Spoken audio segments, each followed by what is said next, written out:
Associate professor zoology, class BSc part third. प्रिय विद्यार्थियों, अपन ने आंत्रीय पाचन के अंतर्गत आंत्र रस और अग्नाशयी रसों के बारे में पढ़ा। अब हम बाइल के बारे में पढ़ेंगे। बाइल एक सुनहरे रंग का क्षारीय विस्कस फ्लूइड होता है। स्वाद में ये कड़वा होता है और इसकी पीएच 8 से अधिक होती हैं। मांसाहारी प्राणियों में बिलीरुबिन के आधिक्य के कारण बाइल पीला अधिक होता है, सुनहरा पीला होता है, जबकि शाकाहारियों में बिलीरुबिन की अधिकता के कारण यह हरा होता है। बिलीरुबिन और बिलीवर्डिन दोनों बाइल पिगमेंट्स हैं जिनके कारण बाइल का रंग होता है। मांसाहारी प्राणियों में बिलीरुबिन अधिक होता है, जबकि शाकाहारी प्राणियों में बिलीवर्डिन अधिक होता है। यकृत द्वारा पित्त 0.5 से 1 लीटर प्रतिदिन की दर से निरंतर स्रावित होता है, अर्थात आधे लीटर से 1 लीटर बाइल तक पर डे जो है वो सीक्रेट होता है। बाइल का निर्माण लीवर में होता है, लेकिन बाइल गाल ब्लैडर के अंदर स्टोर्ड रहता है। जब आवश्यकता होती है, भोजन आंत्र में आता है, तो गाल ब्लैडर के अंदर एकत्रित बाइल जो है वो आंत्र के अंदर सीक्रेट कर दिया जाता है। बाइल यकृत वाहिनी से संलग्न एक थैली रूपी संरचना, जिसको हम गाल ब्लैडर कहते हैं, उसमें संचित रहता है। पाचन के दौरान पित्ताशय संकुचित होता है, अर्थात गाल ब्लैडर कॉन्ट्रैक्ट होता है और कॉमन बाइल डक्ट के द्वारा ये आंत्र के अंदर पहुंचता है। बाइल का सिक्रेशन जो है वो एक स्फिंक्टर के द्वारा कंट्रोल्ड होता है, जिसके कॉन्ट्रैक्शन और रिलैक्सेशन के द्वारा जो है बाइल का सिक्रेशन होता है। बाइल का सिक्रेशन अर्थात ये स्फिंक्टर रिलैक्स्ड होगा या कॉन्ट्रैक्ट होगा, ये क्रिया हार्मोन्स के द्वारा नियंत्रित होती हैं। आंत्र के द्वारा एक हार्मोन कोलिसिस्टोकाइनिन CCK कोलिसिस्टोकाइनिन का सिक्रेशन होता है। ये कोलिसिस्टोकाइनिन हार्मोन गाल ब्लैडर को कॉन्ट्रैक्ट करता है, रिदमिकली कॉन्ट्रैक्शन के लिए गाल ब्लैडर को स्टिमुलेट करता है, जिसके फलस्वरूप डिओडिनम में बाइल सिक्रेशन की दर बढ़ जाती है। बाइल में जल का अवशोषण तथा श्लेष्म का सिक्रेशन संकलन होने के कारण बाइल जो है वो सांद्रित होकर एक विस्कस फ्लूइड का रूप ले लेता है। बाइल में 87% पानी होता है। खनिज लवण जैसे सोडियम, पोटेशियम, कैल्शियम तथा क्लोराइड और बाइकार्बोनेट आयंस इसमें निहित होते हैं। बाइल पिगमेंट के अतिरिक्त म्यूकस, कोलेस्ट्रॉल आदि भी बाइल के घटक होते हैं, जिनमें बाइल सेल्स, म्यूकस और कोलेस्ट्रॉल जो है बाइल के अंदर सम्मिलित होते हैं।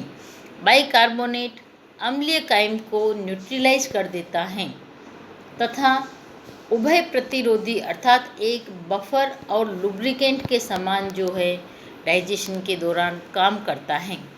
बाइल साल्ट्स के बारे में यदि हम देखें तो बाइल साल्ट्स जो है लिपिड्स को सोल्यूबल करते हैं। लिपिड्स जो है वो बाइल साल्ट्स की उपस्थिति के कारण जो है डिसॉल्व हो जाते हैं। मानव में सोडियम टार्कोलेट और सोडियम ग्लाइकोलेट 2 बाइल साल्ट्स पाए जाते हैं। सोडियम टार्कोलेट और सोडियम ग्लाइकोलेट ये ग्रहणी में वसाओं के इमल्सिफिकेशन में भाग लेते हैं। बहुत जो वसा होती हैं, लार्ज फेट ग्लोब्यूल्स जो होती हैं, वो उनके निलंबन जो है इन सोडियम ग्लाइकोलेट और सोडियम टारकोलेट के कारण इमल्सिफिकेशन इनका होता है। इमल्सिफिकेशन के दौरान सोडियम साल्ट के रूप में पाए जाने वाले ग्लाइकोलिक और टारकोलिक अम्लों के ग्लाइकोल और टॉरिन कॉलिक अम्ल के साथ जुड़े होते हैं। ग्लाइकोल सरल अमीनो अम्ल ग्लाइसिन का नाम है, जबकि सिस्टीन से कार्बोक्सिल समूह हटाने पर टॉरिन बनता है, जिसमें ऑक्सीकृत सल्फर 2,6 वैलेंसी में भी होता है। बाइल पिगमेंट्स में जल के पृष्ठ तनाव को कम करने की क्षमता होती है, जिसके कारण आंत्र में वसाओं का इमल्सिफिकेशन आसान हो जाता है। दूसरे शब्दों में कहूँ तो यूँ कि बाइल पिगमेंट्स के कारण पानी का पृष्ठ तनाव कम हो जाता है और कम होने के कारण ही वसाओं का इमल्सिफिकेशन जो है वो और ज़्यादा इजी हो जाता है। वसा विलेय विटामिन्स जैसे विटामिन ए, विटामिन डी और विटामिन ई तथा के अवशोषण के लिए भी छोटी आंत्र में बाइल की उपस्थिति अति आवश्यक है। यदि बाइल नहीं होता है तो इन विटामिन्स का एब्जॉर्प्शन जो है वो इम्पॉसिबल है। इलियम में 90% पित्त लवण अवशोषित हो जाते हैं तथा रक्त द्वारा यकृत में ले जाए जाते हैं। यकृत से ये बाइल पिगमेंट्स पित्त द्वारा पुनः आंत्र में उत्सर्जित कर दिए जाते हैं।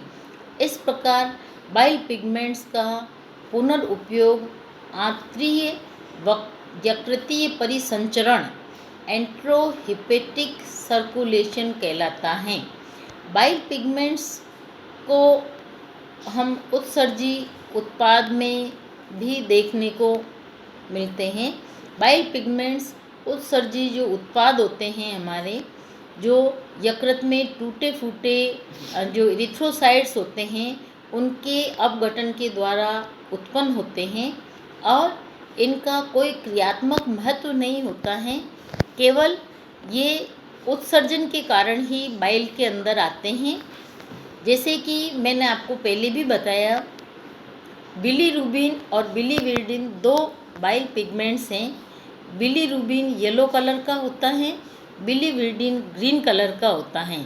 मांसाहारी प्राणियों में बिलीरुबिन का आधिक्य होता है, जबकि शाकाहारी प्राणियों में बिलीविरडिन का आधिक्य होता है। बिलीरुबिन के कारण कलर येलो और बिलीविरडिन के कारण कलर जो है ग्रीन होता है। बिलीरुबिन मानव पित्त का प्रमुख वर्णक है, जबकि बिलीरुबिन बिलीवर्डिन का ही ऑक्सीडेटिव प्रोडक्ट है। बाइल पिगमेंट में आयरन नहीं होता है, क्योंकि शरीर में हिम को त्यागने से पूर्व हीमोग्लोबिन संश्लेषण होता है, जिसमें आयरन पिगमेंट जो है वो अलग कर लिया जाता है। अर्थात जैसे ही आरबीसी अर्थात एरिथ्रोसाइट्स का अपघटन होता है, तो अपघटन होने के फलस्वरूप आयरन जो मुक्त होता है वो पुनः हीमोग्लोबिन संश्लेषण में काम आ जाता है, जबकि बाइल पिगमेंट्स जो है वो बचे रहते हैं, जो बाइल के माध्यम से आंत्र में आ जाते हैं और जहाँ से उत्सर्जी प्रोडक्ट्स के साथ बाहर निकल जाते हैं। जब पित्त आंत्र में आता है तो बैक्टीरिया की क्रिया के द्वारा इसमें कुछ परिवर्तन होता है। जैसे बिलीरुबिन जो है मिजोबिलीरुबिनोजन के रूप में अपचयित हो जाता है और टार्कोबिलिनोजन के रूप में प्रोडक्ट बनता है। यह फिर ऑक्सीडाइज हो जाता है। यदि पित्त के बहाव में अवरोध आए या यकृत का कार्य रुक जाए या आरबीसी सामान्य से अधिक तेज़ी से नष्ट हो रही हो, तो पित्त वर्णक रक्त में जमा हो जाते हैं, जिससे त्वचा में पीलापन आ जाता है और इस दशा को हम पीलिया कहते हैं। कोलेस्ट्रॉल पित्त के इस महत्वपूर्ण घटक की उत्पत्ति के विषय में अधिक जानकारी अभी तक भी नहीं प्राप्त हो पाई है।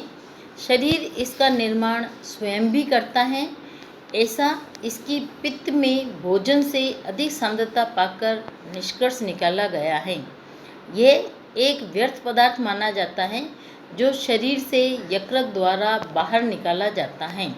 कोलेस्ट्रॉल का अपचयित उत्पाद कोलेस्टेरोल होता है और ये कोलेस्टेरोल मल में पाया जाता है जो कि आंत्र में कोलेस्ट्रॉल के द्वारा बनता है। पित्त की थैली अर्थात गाल ब्लैडर में पथरी का एक कारण कोलेस्ट्रॉल का जमा होना है। एक सिद्धांत के अनुसार पित्ताशय में संक्रमण के द्वारा भी पथरी बनती हैं, जिसमें केंद्रक बनते हैं अर्थात कुछ न्यूक्लियाई बन जाते हैं और इन न्यूक्लियाई पर कोलेस्ट्रॉल जम जाता है और इन न्यूक्लियाई पर कोलेस्ट्रॉल के जमने से पथरी बनती हैं। एक दूसरा सिद्धांत है जिसके अनुसार उपापचय क्रियाओं में खराबी के कारण भी गाल ब्लैडर की स्टोन जो है वो बनती हैं। पित्त लवणों द्वारा कोलेस्ट्रॉल पित्त में जमा रहता है तथा इसकी अधिक मात्रा जो है वो पथरी बनाती हैं। तीसरे सिद्धांत को यदि हम देखें तो इसके अनुसार पित्ताशय में पित्त का काफ़ी समय तक ठहरा रहना जो है वो भी पथरी का एक मुख्य कारण है। जैसे फास्ट वगैरह जो करते हैं, जिनके व्रत के दौरान हम कुछ खाते पीते नहीं हैं, तो उस समय जो है पित्त रस पित्त की थैली में इकट्ठा रहता है, तो ये भी एक पथरी का मूल कारण है। ऐसा होने पर पित्त लवण रक्त द्वारा अवशोषित कर लिए जाते हैं, जिससे विलयन में पर्याप्त मात्रा में बाइल साल्ट्स नहीं रहते हैं और ये कोलेस्ट्रॉल को फ्री कर देते हैं और ये फ्री कोलेस्ट्रॉल जो है पथरी का मुख्य कारण है।